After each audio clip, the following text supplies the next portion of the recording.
Okay, welcome back to Sight Reading, and again we're going to go take a look at the second half of the first etude by Fernando Sor, Opus 60. We already examined the first 8 bars. We want to take a quick look at the next 8 bars. But before we do that, to review, if you haven't looked at the first video, I would go back to that first. But one of the things we did at the very beginning is we did an observation. We figured out that this piece was in the key of C, that it was in common time, and that there were a number of measures that repeated.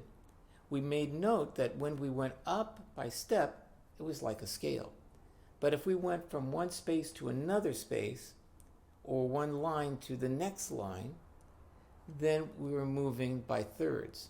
We were skipping a note, such as A to C or B to D.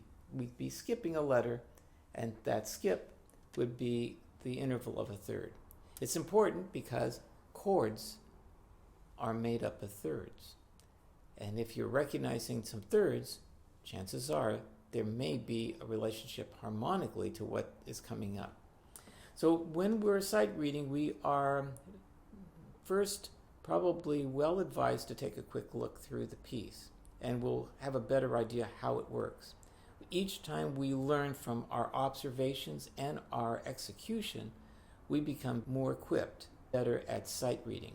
Again, sight reading is taking a look at a piece of music that you've never seen before and playing it correctly at first sight.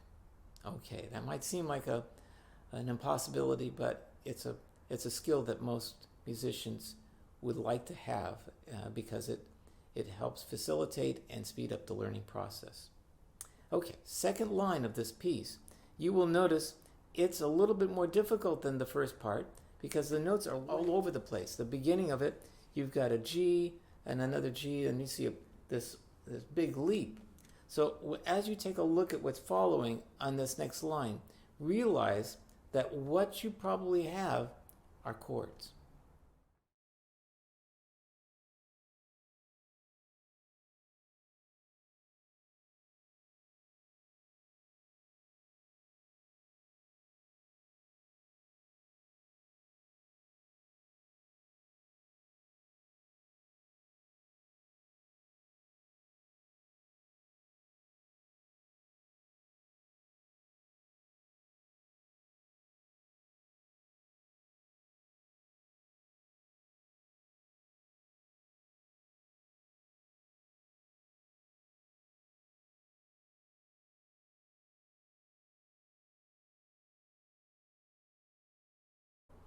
Okay, so in this B section, as you look at the first 4 bars of it, I want you to look to see if you see any tone that seems to repeat.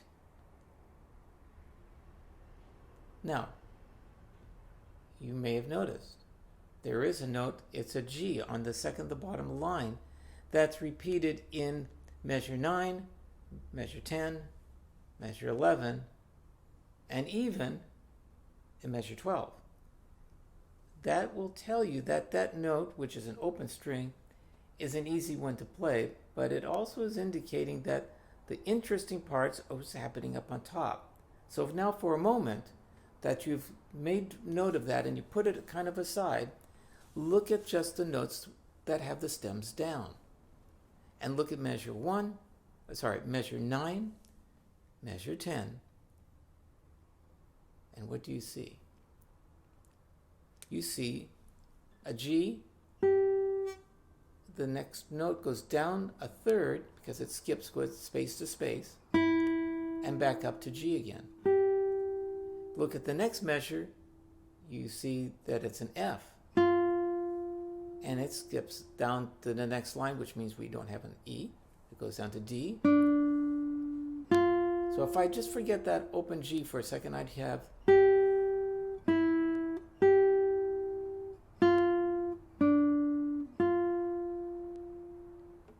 Can you guess what the next one's going to be?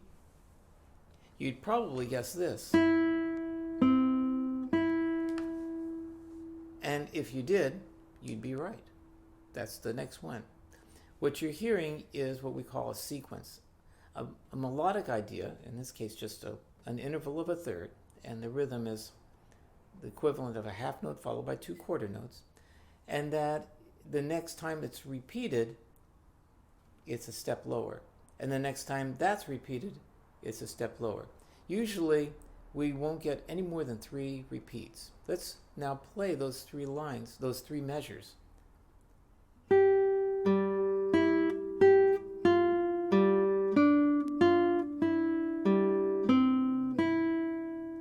And I'll stop right there. Okay.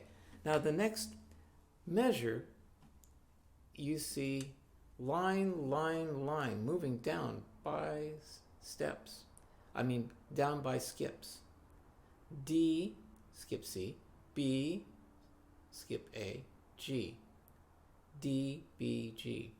As I told you, chords are built of thirds, and maybe it will be no surprise to you to learn that what you have there is a G chord. B, D, G is a G chord. So that whole measure is like that. And then there's one more note, and I don't want to go into a long, detailed explanation why, but that last note, which is an F, actually makes that a G 7th chord, F being the 7th. Okay, so now I'm going to play those 4 bars one more time.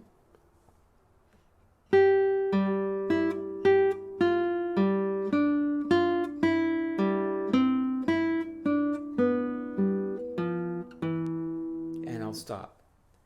Okay, now, in this passage, it's a little bit maybe harder because the notes are getting a little bit lower, and some of them, again, are separated by a line to line or space to space, and some of them are even larger than that. So what we have is, again, a chord, and we could try to see, do we see any notes that are being repeated in that next measure? And you probably notice the first and last note are the same. Then go to the next measure. Ask yourself the same question. Any notes repeated? The first note and the last note are the same. Okay, well, we know there's an E. We know there's an F. And the notes in between are different. What are they? We've got a open third string and a C. So you might be able to recognize that interval. If you don't, you'll be maybe having a little bit more trouble at that one spot. But if you recognize them and you knew this note, you'd recognize that looks a lot like a C chord. C chord. And in fact, it is. Now we have a skip.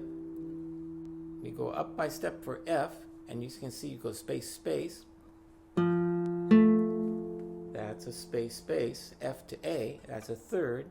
And then an open D, back up to that F. So would you be able to figure that all out from just a glance? Maybe not. But now that I've told you, it may look obvious. You might look and say, oh, of course, I've been able to do that. It will become obvious as you practice doing this kind of method of thinking a little bit about what you are expecting and what you are noticing and the pattern of notes that are there. Okay, we're going to finish the piece up with the second to last measure, and that one goes from line to line, and the last 2 notes from space to space. Line to line, E to G,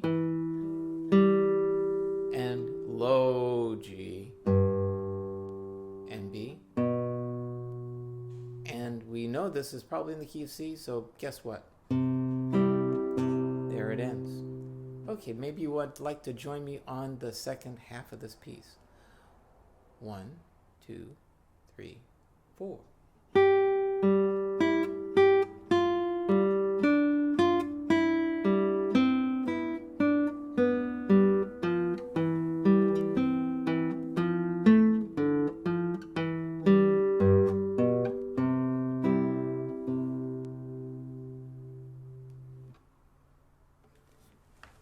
Excellent.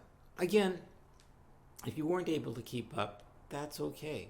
What you probably needed to do was take it slower. take it at a tempo that you can be thinking ahead. That might mean that you have to do half the tempo that I did, or even a quarter of the tempo to start with. But if you're keeping in mind all of those things that we talked about, and that is helping you, you're going to find that you're going to get better at it. And if someone indeed gives you a piece of music like this and says, could you play this for me? You'd be able to say, of course, it's elementary. Have a great week of practice, and incorporate in your practice time not only practice on scales and working on the special passages in your pieces of music that you're learning, but take a little time to sight read every day, just a little bit, and you will get better at it. And you'll find the pieces you want to learn will be also more easily learned, because you will be able to sight read much of the piece. Okay, that's it for now. Till next time.